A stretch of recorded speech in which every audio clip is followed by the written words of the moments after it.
do the postmortem care. After the doctor declares. Pronounce the death of the patient. Okay, so the doctor will say time of death, 5 p.m. Okay, so that's the time that you can do the postmortem care. Kasi there are instances that patients are still are still moving. It's because of the reflexes na available in the brain. So you wait for the doctor's announcement or pronouncement. And you will see also a flat line. They will print a ECG strips wherein you can see flat line. Okay, so that's the right time that you can do the postmortem care. Okay, so now, what are the things we need to remember when we are doing postmortem care? When you are doing postmortem care at first time, okay, you will feel that you are not comfortable with it because this is dead patient. So that patient is different from patient who is alive. So there is some differences and your feeling is different when you are taking care of this patient. But as nursing assistant, we should be taking care of patients holistically. So whatever patients we need to take care, we will do it. Okay? So as the time goes by, you will know how to take care of patients who are deceased. Okay? At first lang yung fear, yung pandidire, and you're uncomfortable. So now, this is Mr. David. Unfortunately, he died already because of COVID. Because of COVID. So, let's start from the first step. So, first step is you need to verify the doctor's order. So, there will be an order that the patient pronounced dead already. And next is you need to wear a proper PPE. Proper PPE means these patients you need to wear all the PPE. Why? Because the patient has COVID or even not COVID, you treat the patient as an infectious one. Okay, the difference if you are taking care of patients with COVID, you need to wear the respirator and N95 and the coverall. Okay, but for standard patient, you need to wear the gown and all the PPE that we all study. Okay, so that's the difference. So after wearing the PPE, make sure that all equipments are complete. Then make sure that the patient's bed is in comfortable position. Remove the side rails where you are working, so on this side, and we will start. So at first, we need to remove all the contraptions the patient is having. What is contraptions or what are contraptions? Contraptions are those tubes which are inserted to our patient. So we need to remove it. So question is, our nursing assistant is allowed to do that? Yes, you are allowed to do that, guys. Okay? So postmortem care cannot be done if you're all alone only. You need to do it by twos. Okay? You cannot do it alone. Why? Because the patient is already heavy because of the fluid and the gravitational pull brought by the what do you call that? What? Rigor mortis. Very good. Okay? So now we will remove the contractions. So but first we need to cover our patients. Remove the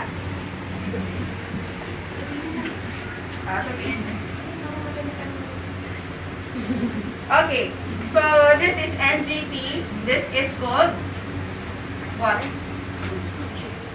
Endotracheal tube or ET tube. When we're talking about ET tube, it is a part of way wherein you can put oxygen to your patient. It is connected to mechanical ventilator, okay, or the machine which gives air or oxygen to the patient. So we need to remove it because the patient will not be buried with this all kinds of contraptions. So how we will remove this? So removing this, suppose that I'm wearing all the PPE. How we will remove this? Okay, so by aspirating air on this part. aspirating, not remove the air here, there is tendency that the patient will, that you will traumatize the throat of your patient. So you need to aspirate the air. So, see. It's like your Foley catheter.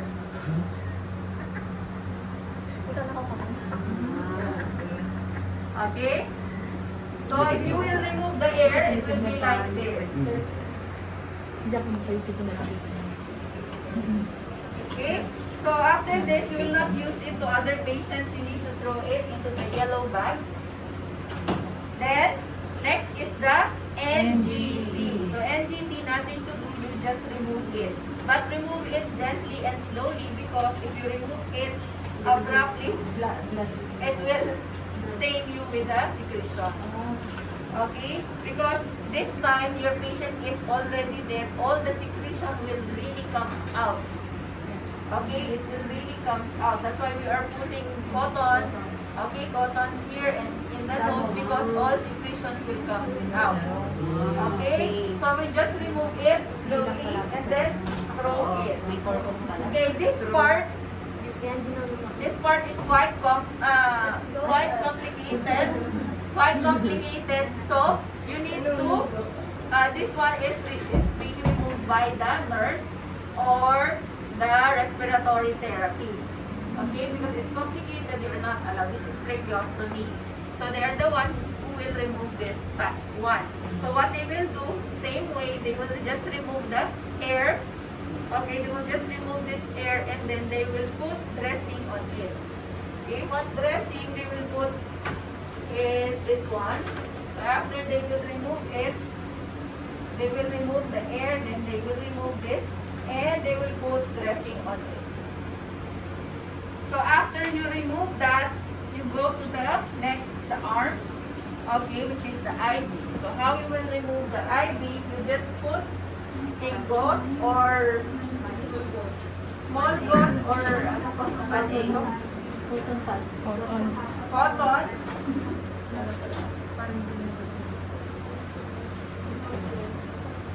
Okay, you just put a gauze and a dressing.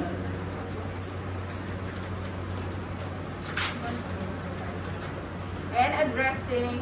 You put it here first, okay, and then slowly you remove it. Okay, you remove it. And make sure before removing it, it's closed.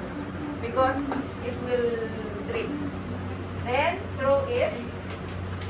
So hold it so it will not bleed. Hold it for 10 seconds. So it will not bleed. And then put the dressing.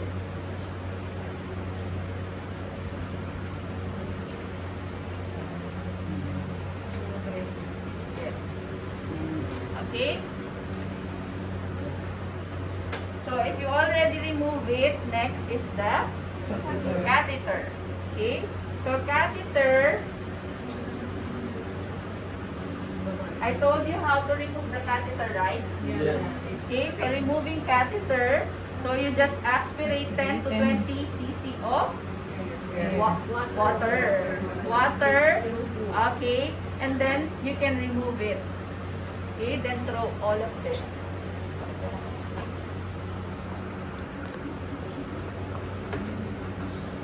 So, all, you need to throw it. Okay? So, if your patient is with wounds, okay? So, if your patient is with wounds, you just put dressing. If it's soiled, if it's bloody or soiled with any secretions, okay, you just change it. So, how you change it? You just get one dressing and then you put it, okay, to change the dressing. So, after you cover the wound, this is the time that we can give back to our patient.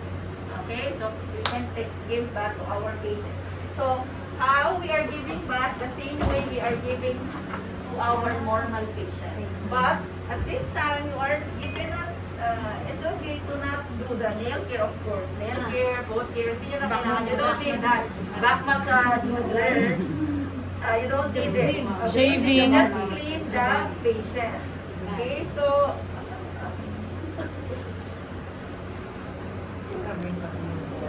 pwede akong ano guys? Pag dito, face towel. Yung face towel na lang. Okay. Up and down. So same way, you just start with the patient's face. So it's, first is on the eyes. Same way. Okay. Rinse, and then you need to dry. Then face. Then neck, ears, back of the ears. After that is you need to dry. Then next is you remove the gown in any part. Oh, in any part. Okay. Importante na rin sa iyo. Okay. Paano kapag dinagsara yung mata? Sasara yan. That's why you need to take postmortem care before it will reach the rigor mortis, right? We have 3 stages of death, right? We have the algor, we have the livor, and we have the rigor mortis. So before we reach the rigor mortis, which is usually 2 hours to 4 hours, we already finished the postmortem care. Yung patient Okay. clean naman. So, clean the, here first. Here, then the here, chest, then abdomen, then next is legs. Okay, so wash, rinse, and dry, same. Then go to the other side to clean the other extremities. Okay, then after that,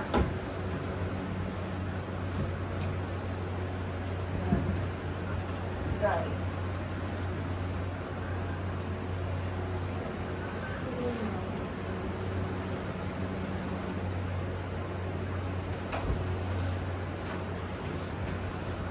You need to clean it same way how we are cleaning the perineal.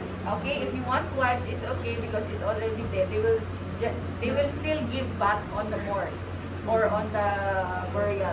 Okay, so you just clean it, but don't remove it first. This inconti. Why? Because if you remove the diaper and you remove also the incontinent pad, the tendency is the patient's secretions will leak. Okay, so don't remove this. Hindi dadali.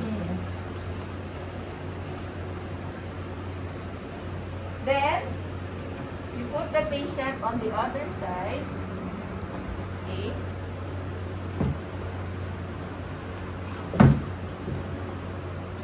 And clean the anus.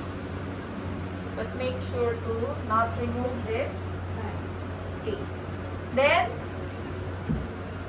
you need to remove it because we will change it with new one. Kasi basa na to. It's wet already, right? Then, you can wash, rinse, and dry the back. Then, dry. Okay? Then, give me the new one. Sheet. Then, we will put another sheet, but this time the sheet will be on diamond shape. Okay, diamond shape. Like this. So 1, and the other one, and this will be on the head, and the other corner is for the legs. Okay, so it's like a diamond.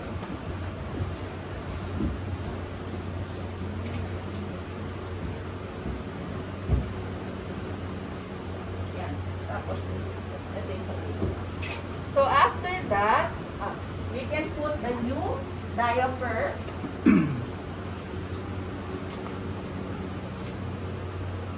If this is soiled, you can change it. If it's not, just maintain this one.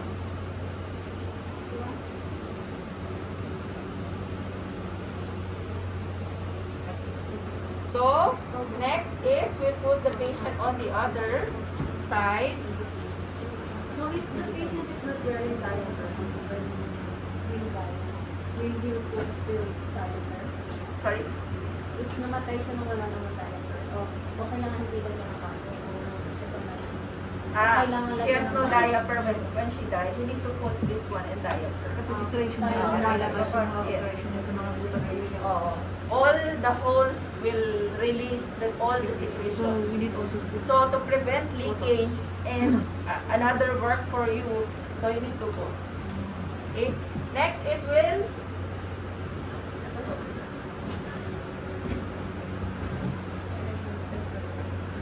Then remove the soiled one. Then pa-arrange yung soiled. Medyo ka. Video ka pa. Live yung siya. Na-obligatory. Nasa Okay, so, i-ano natin? I-center.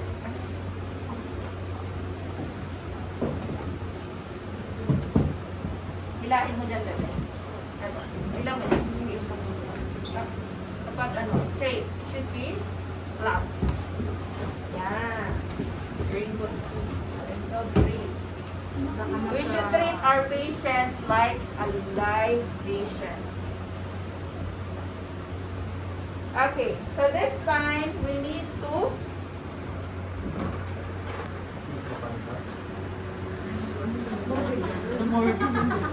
Nasa morgue ka na. put cotton on the ears. In the ears, Nose. nose, Yung iba, bakit nilagyan nila ng bandage pa? Para magsara yung buhok. Para magsara yung ano? Magsara yung bibig. then we will put, we will put some bandage or gauze in here to close the mouth. Ang sarap na gawin yung ano, mata niya. Mas lagyan Ganun yung sa mga box na pelikula. nakatitignan. Tapos biglang tumayo, no? The eyes. Okay? So, closing eyes, guys, if the patients cannot close the eyes because there are some neurological deficits or problem, okay, yung isang mata niya nakabukas yung siya, nakasara, what you will do is cover it with gauze and tape it here. Because it, nakakatakot, diba? It is Nakaganon siya, scary tapos hindi. if you will not, if you will not cover. So, just cover it. Okay? So, after that, give me the gown again. We will put back the gown again. Bakit may iba, miss, na-cover na lang siya ng white cloth, ng white, ano.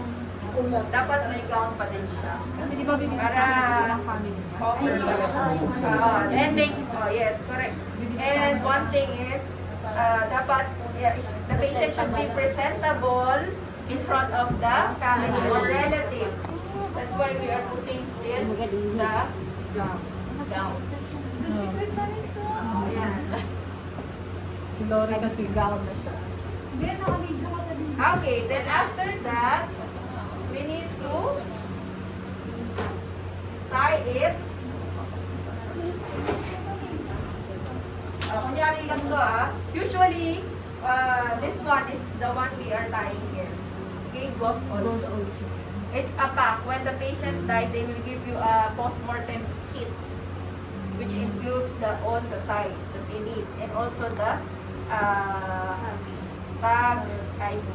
It should be, the hand should be like that. Yes. Oo, ano. Again, yan. Then also this one. Yeah? This one, like this. I don't have any. Ganito dapat siya lang. Oo, yan. Naka-cross. Then, make it cross. Kasi siyempre, pag nag-rigor-mortis na rin, no? Oo. Hindi na siya mag-ganyan. Kasi hindi mo na malalagay siya kapag tumigas na siya ng ano. So, like this. Pero miss, once na nasa morgue na, di ba yung sabi ng patient niya? Nakaganon. Pero ganito talaga siya pag dinadala mo para hindi. Ganon. If you're transporting the patient and like this also, maybe the patient will have fracture or what, no? So, it's safe to put like this. So, after that, make sure that the patient has no belongings, jewelries with her. If with belongings like jewelries or ring, you just remove it and give it to the family. You put it in a plastic, put names and hospital number on that, and give it to the family. Then, if your patient is with dentures, okay, we have question like that. If your patient died with dentures, don't remove it. Okay, why? The problem is it will be difficult to put it back.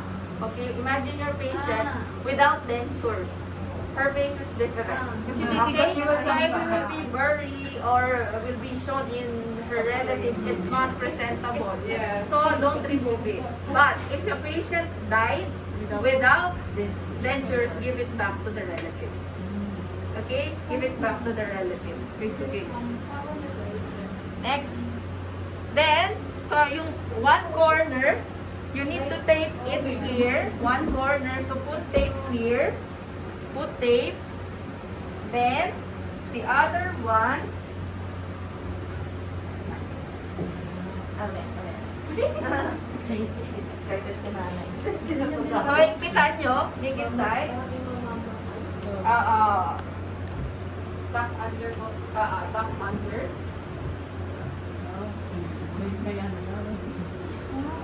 The last we will cover is the face. Why? Because some relatives, they arrive late. So if they will arrive late, they want to see the patient. So you need to open the face.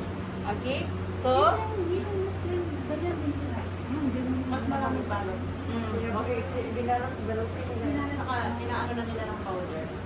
okay, so tape like this. Tape.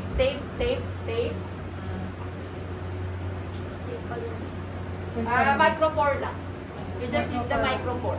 Hospital tape. Put here. Sorry, I forgot.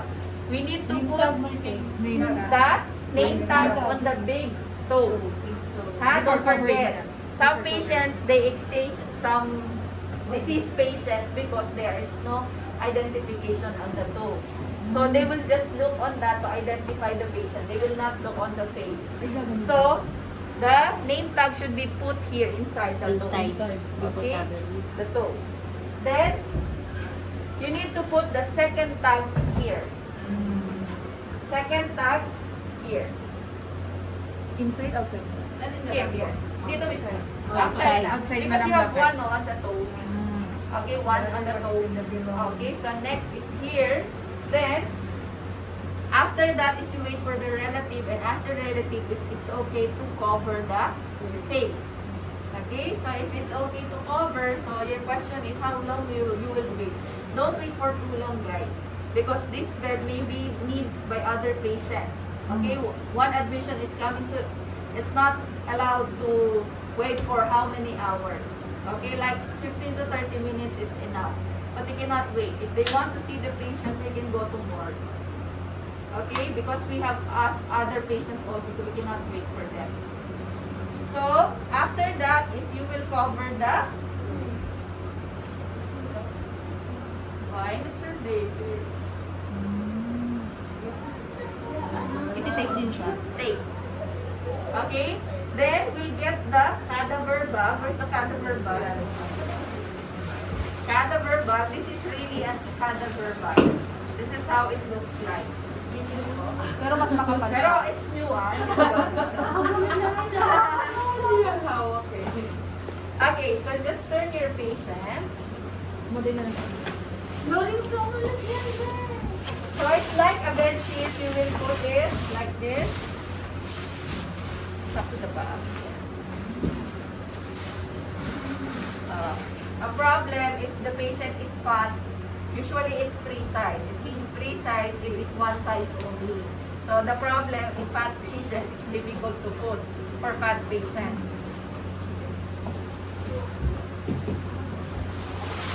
Wow. Hi, Mr. John.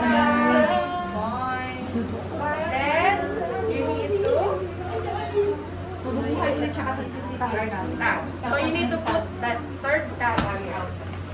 Okay? The most important tag is in the tag is a toes. It's okay, but the dose is very important. Okay?